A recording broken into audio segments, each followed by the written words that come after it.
আমরা বাংলাদেশের মানুষ, আমরা স্বাধীন রাষ্ট্রের নাগরিক। কিন্তু প্রশ্ন হচ্ছে আমরা প্রতিবেশী দেশ ভারতের সাথে কেমন সম্পর্ক চাই? বন্ধুত্বপূর্ণ নাকি এমন সম্পর্ক যেখানে এক পক্ষ অন্য পক্ষকে শোষণ করবে?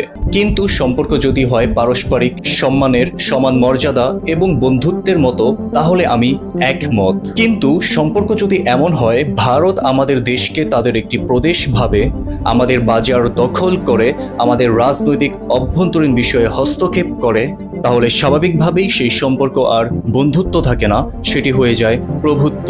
আর প্রভুত্বের কাছে মাথা নোয়ানো মানে স্বাধীনতাকে অপমান করা। আমরা যদি বাংলাদেশের ৫৫ বছরের ইতিহাসের পাতাকে উল্টিয়ে দেখি, তাহলে দেখা যায় কখনো আমরা বন্ধু ছিলাম, কখনো আমরা দাস হয়ে গিয়েছি, আবার কখনো শৃঙ্খল ভেঙেছি। শুরু করব আমাদের মহান মুক্তিযুদ্ধ অর্থাৎ ১৯৭১ সাল থেকে। যদি ভারত আমাদের সত্যিকারের বন্ধুই হতো, তাহলে কেন মুক্তিযুদ্ধের শুরু থেকে তারা আমাদের সাহায্যের জন্য এগিয়ে আসেনি? শহীদ রাষ্ট্রপতি জিয়াউর রহমান ২৫শে মার্চ রাতে বাংলাদেশের স্বাধীনতার ঘোষণা দেন, ফলে ২৬শে মার্চ থেকে বাংলাদেশ স্বাধীন হয়। কিন্তু বাস্তবে ভারত মহান মুক্তিযুদ্ধ চলাকালে বাংলাদেশকে স্বাধীন হিসেবে স্বীকৃতি দেয় ১৯৭১ সালের ৬ই ডিসেম্বর। সেদিন থেকেই তারা আনুষ্ঠানিকভাবে বাংলাদেশকে স্বাধীন হিসেবে স্বীকৃতি দেয় এবং কূটনৈতিক সম্পর্ক গড়ে তোলে। কিন্তু প্রশ্ন হচ্ছে ভারত কেন এত মাস সময় নিল বাংলাদেশকে স্বাধীন হিসেবে স্বীকৃতি দিতে এবং সাহায্যের জন্য এগিয়ে আসতে? কেন তারা আমাদেরকে শুরু থেকেই অর্থাৎ মার্চ মাস থেকে অথবা এর পরে থেকেই সাহায্যের জন্য এগিয়ে আসেনি? এর সহজ উত্তর হচ্ছে ভারতের টার্গেট ছিল তাদের চিরশত্রু পাকিস্তানকে পরাজিত করা এবং বাংলাদেশ নামের নতুন রাষ্ট্রকে তাদের প্রদেশ হিসেবে পরিচালনা করা। মুক্তিযুদ্ধের সময় বাংলাদেশের সরকার ছিল অস্থায়ী সরকার, যা মুজিবনগর সরকার নামেও পরিচিত। আর এই অস্থায়ী সরকার ছিল ভারতের সবচেয়ে বড় দালাল। মার্চ মাসের পর থেকেই এই অস্থায়ী সরকারের সাথে ভারতের অনেক বৈঠক চলেছিল। এই বৈঠকগুলোতে ভারতের অনেক ডিমান্ড ছিল, যে ডিমান্ড বাস্তবায়নের জন্য তারা ডিসেম্বর পর্যন্ত অপেক্ষা করেছিল বাংলাদেশকে সাহায্য করতে। মুক্তিযুদ্ধে ভারত আমাদের প্রকৃত অর্থে কোনো সাহায্যই করেনি। সত্যিকারের বন্ধু কখনো বিশ্বাসঘাতকতা করে না, কিন্তু ভারত সবসময় বন্ধু নামের শব্দে আমাদের সাথে গাদ্দারি করেছে। ১৯৫২ সালের ভাষা আন্দোলনের ফ্রন্ট লাইন থেকে নেতৃত্ব দিয়েছিলেন অলি আহাদ। তার লেখা বই জাতীয় রাজনীতি ১৯৪৫ থেকে ৭৫, যেখানে স্পষ্টভাবে এই ৭ দফার কথা উল্লেখ আছে। বাংলাদেশের মাটিতে পাক সেনাবাহিনী মুক্ত করিবার নীতিগত কারণ ছাড়াও ভারত নিজস্ব কারণে বাংলাদেশের মুক্তিযুদ্ধে অবতীর্ণ হয়। অখণ্ড ভারত বিশ্বাসী ভারতীয় নেতৃবৃন্দ সুযোগের অপেক্ষায় ছিল কখন সাফল্যের সহিত পাকিস্তানের রাষ্ট্রীয় অস্তিত্বের বিলোপ ঘটানো যায়।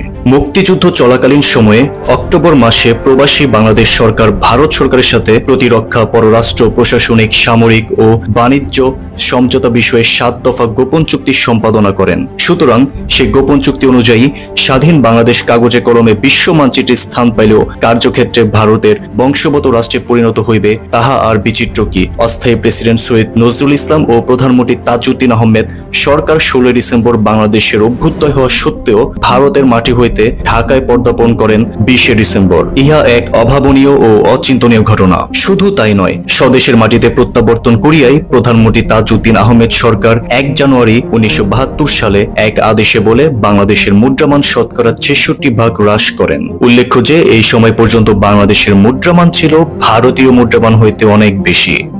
ভারতীয় ও বাংলাদেশ অর্থনীতি পরস্পর সম্পর্ক ঘোষণা করা হয় এবং এতদিন যাবত ভারতে পাট বিক্রির উপর যে নিষেধাজ্ঞা ছিল, তাজউদ্দিন সরকার ১৯৭২ সালের ১ জানুয়ারি হইতে নিষেধাজ্ঞা প্রত্যাহার করে। ভারতীয় সিকিউরিটি প্রিন্টিং প্রেস হইতে মুদ্রিত বাংলাদেশের নোটের সংখ্যা সরকার কর্তৃক ঘোষিত সংখ্যা হইতে অনেক অধিক বলিয়া জনসাধারণের মধ্যে একটা ধারণা সৃষ্টি হয়। তাহাদের এই ধারণা বদ্ধমূল হয় ভারতের মুদ্রিত নোট অচল বলিয়া সিদ্ধান্ত গ্রহণের পর মুজিব সরকারের এক অভিনব ও বিস্ময়কর ঘোষণায়। এই ঘোষণায় বলা হয় যে ভারতে মুদ্রিত নোট ২ মাস যাবত বদল করা যাইবে। ইহার অন্তর্নিহিত তাৎপর্য যে কোনো সাধারণ চোখেও ধরা পড়িতে বাধ্য। এইভাবে বাংলাদেশের অর্থনীতি প্রকট মুদ্রাস্ফীতির অভিশাপের শিকারে পরিণত হয়। ভারতীয় মুদ্রার অবাধ প্রচলন শুরু হয়। ভারতীয় সৈন্য, ভারতীয় ব্যবসায়ী, ভারতীয় সাধারণ নাগরিক বাংলাদেশের বাজার হইতে দুর্লভ বৈদেশিক মুদ্রায় গৃহীত বিদেশি পণ্যদ্রব্য ও দেশীয় মাছ, আলু, ডিম, মোরগ, হাঁস, রসুন, মরিচ, কয়েক শত কোটি টাকার দ্রব্য ভারতীয় মুদ্রায় অবাধে ক্রয় করিয়া ভারতে লইয়া যায়। আবার বিভিন্ন কলকারখানা হইতে শত শত কোটি টাকার মেশিনপত্র ও যন্ত্রপাতি খুচরা অংশ কাঁচামাল ভারতের মারোয়ারি শিল্পপতি ব্যবসায়ীরা পাচার করিয়া লইয়া যায়। বন্ধু রাষ্ট্র কর্তৃক স্বীয় কাগজে নোটের বিনিময়ে বিনিময়ে অর্থাৎ বিনামূল্যে সংঘবদ্ধ প্রতারণা দ্বারা লুটপাট করিয়া সদ্য স্বাধীনতাপ্রাপ্ত রাষ্ট্রকে এইভাবে নিঃস্ব করিবার নির্মম নজির আর কোথাও নেই। বাংলার মাটির সন্তান ছিলেন তাজউদ্দিন, অথচ তাহার সরকার ভারতীয় কাগজি মুদ্রা বেআইনিভাবে চালু হইতে বাধা দেয় নাই। দেশ বিক্রি আর কাহাকে বলে? 93,000 যুদ্ধ বন্দী বাংলাদেশ হইতে যে দামি দ্রব্য লুট করিয়া আত্মসাৎ করিয়াছিল, ভারতীয় সেনাবাহিনী যুদ্ধ বন্দীদের নিকট হইতে সেগুলো ছিনিয়া লইয়াছে, আত্মসাৎ করিয়াছে ও ভারতদেশীয় পরিবার পরিজনের নিকট পাঠাইয়া দিয়াছে। 1971 সালে মার্চ হইতে ডিসেম্বর বাংলাদেশের নাগরিকদের নিকট হইতে যে বিপুল পরিমাণ পাকিস্তানি মুদ্রা বিভিন্নভাবে অর্জন করিয়াছিল, ভারতীয় সৈন্যরা সেই কারি কারি টাকা দ্বারা বাংলাদেশ হইতে মাল ক্রয় করত, ট্রাকে ভর্তি করিয়া স্বদেশে প্রেরণ করিয়াছে। একটি সদ্য স্বাধীনতাপ্রাপ্ত দেশের দুষ্প্রাপ্য সম্পদ বন্ধুত্বের নামাবলীর আড়ালে এইভাবে বাংলাদেশস্থ বিভিন্ন সামরিক ছাউনি হইতে মিলিটারি ক্যান্টনমেন্ট ভারতে স্থানান্তর করিবার প্রতিবাদে তাজউদ্দিন সরকার টু শব্দ পর্যন্ত করে নাই। 1971 সালের অক্টোবর মাসে ভারত সরকারের সাথে প্রবাসী বাংলাদেশ সরকার প্রশাসনিক, সামরিক, বাণিজ্যিক, পররাষ্ট্র প্রতিরক্ষা বিষয়ে একটি 7 দফা গোপন সমঝোতা চুক্তি সম্পাদনা করেন। প্রথম দফাটি ছিল, যারা সক্রিয়ভাবে মুক্তিযুদ্ধে অংশগ্রহণ করেছে শুধু তারাই প্রশাসনিক কর্মকর্তা পদে নিয়োজিত থাকতে পারবে, বাকিদের জন্য জায়গা পূরণ করবে ভারতীয় প্রশাসনিক কর্মকর্তাবৃন্দ। দফা 2 হচ্ছে, বাংলাদেশ স্বাধীন হবার পর প্রয়োজনীয় সংখ্যক ভারতীয় সৈন্য বাংলাদেশে অবস্থান করবে। 1972 সালে নভেম্বর মাস থেকে আরম্ভ করে প্রতি বছর এই সম্পর্কে পুনরীক্ষণের জন্য 2 দেশের মধ্যে বৈঠক অনুষ্ঠিত হবে। দফা 3 হচ্ছে, বাংলাদেশের নিজস্ব কোনো সেনাবাহিনী থাকবে না, অভ্যন্তরীণ আইন শৃঙ্খলা রক্ষার জন্য মুক্তিবাহিনীকে কেন্দ্র করে একটি প্যারামিলিশিয়া বাহিনী গঠন করা হবে।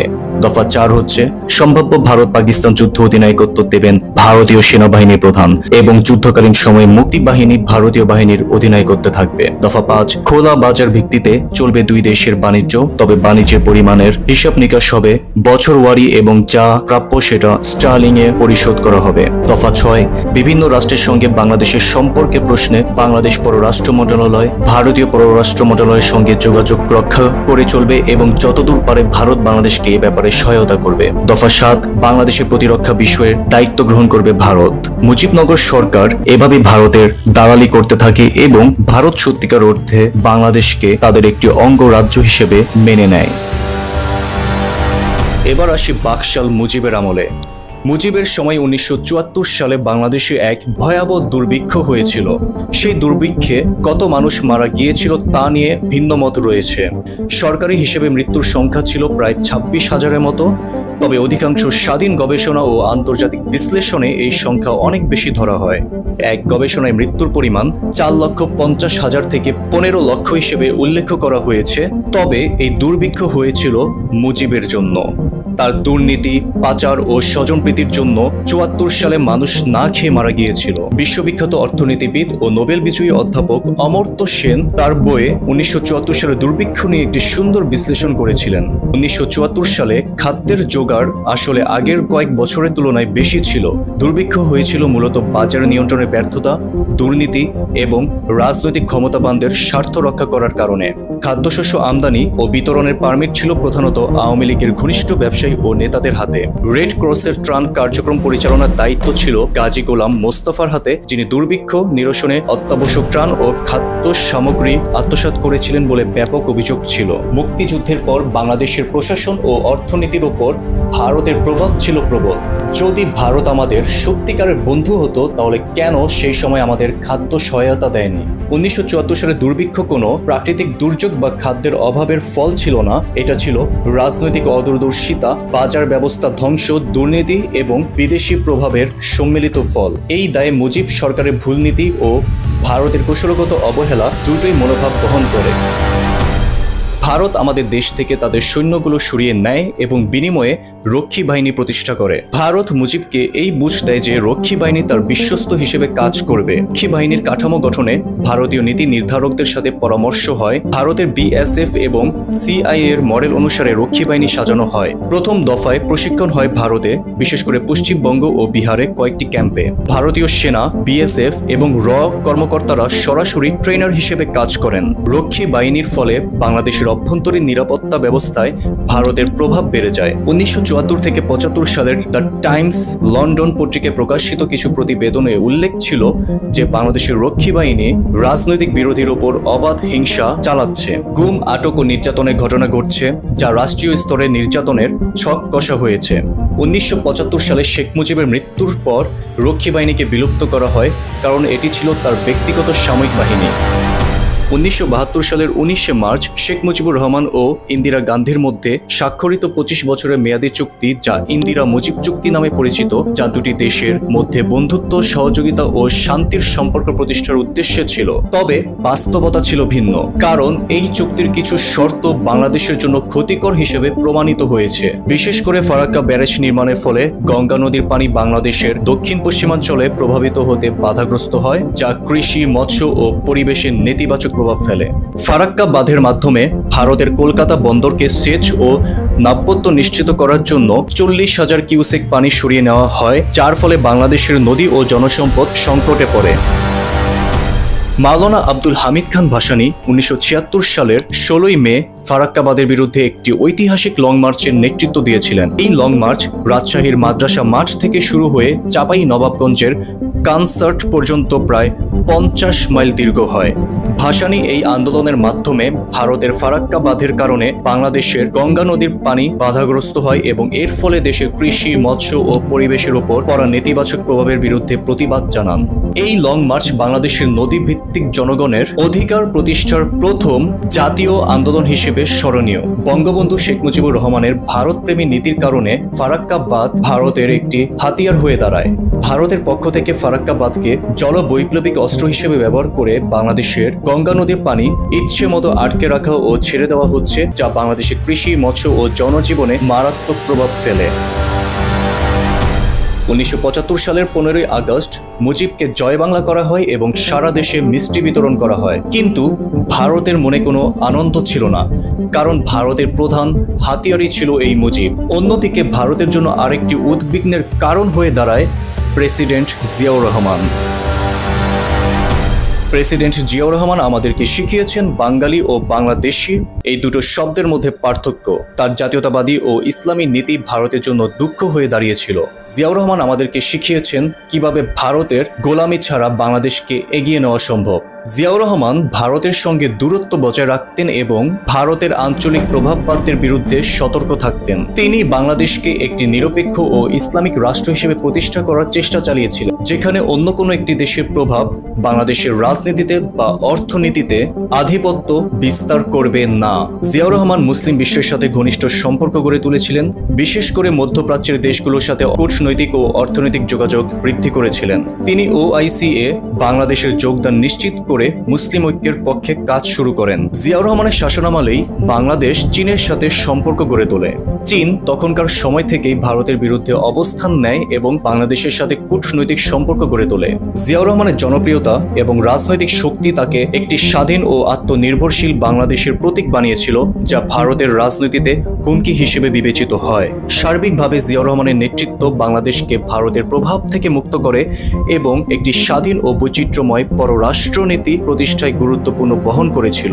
জিয়াউর রহমানের শাসনামল থেকেই ভারত এবং বাংলাদেশের মধ্যে সম্পর্ক ক্রমাগতভাবে উত্তেজনাপূর্ণ হয়ে উঠতে থাকে। তার স্বাধীন পররাষ্ট্রনীতি, ভারতের প্রভাব থেকে সরে আসা এবং আঞ্চলিক ভূ রাজনৈতিক ভারসাম্য পরিবর্তনের কারণে ভারত, বিশেষ করে তাদের গোয়েন্দা সংস্থা জিয়াউর রহমানকে হুমকি হিসেবে বিবেচিত করেছিল। জিয়াউর রহমান সার্কের ধারণা প্রস্তাব করেন, যা ভারতের আঞ্চলিক প্রভাবকে চ্যালেঞ্জ করে। ভারত প্রথমে এই উদ্যোগে অনাগ্রহ প্রকাশ করেছিল। 1981 সালের 30শে মে রাষ্ট্রপতি জিয়াউর রহমানের মৃত্যু কোনো হত্যাকাণ্ড ছিল না, এটি ছিল ভারত এবং রয়ের একটি পরিকল্পিত ঘটনা। জিয়াউর রহমানকে হত্যা করতে ভারত শেখ হাসিনাকে ব্যবহার করেছিল। শেখ হাসিনা দেশে ফেরার মাত্র 13 দিনের মাথায় রাষ্ট্রপতি জিয়াউর রহমানকে হত্যা করা হয়। শেখ হাসিনার PS মতিউর রহমান রেন্টুর আমার ফাঁসি চাই বইতে লেখা আছে, 1981 সালের 23শে মে এবং 24শে মে ঢাকা বিশ্ববিদ্যালয়ের TS-এর 3 তলায় সেমিনারের কক্ষে 71 ও 75-এর যোদ্ধাদের এবং সেনাবাহিনীর প্রাক্তন সদস্যদের গোপন ও জরুরি বৈঠক বসে। সেই বৈঠকে কর্নেল শওকত আলী, বর্তমানে আওয়ামী লীগের বিভাগের এমপি মুক্তিযোদ্ধা রাষ্ট্রপতি জেনারেল জিয়াউর রহমান বীর উত্তমকে হত্যার পরিকল্পনা ও হত্যাকালীন ও হত্যা পরবর্তী সময়ে করণীয় সম্পর্কে অবহিত করেন। কর্নেল শওকত আলী বলেন, জিয়াউর রহমান চট্টগ্রামে গেলে চট্টগ্রামে জিওসি মেজর জেনারেল মঞ্জুর বীর উত্তমের নেতৃত্বে জিয়াকে হত্যা করা হবে এবং এই হত্যাকাণ্ডের ব্যাপারে শোভানেত্রী শেখ হাসিনা অবহিত আছেন। শোভানেত্রী আমাদেরকে এই হত্যাকাণ্ডে সহায়তা ও ভূমিকা রাখার নির্দেশ দিয়েছেন।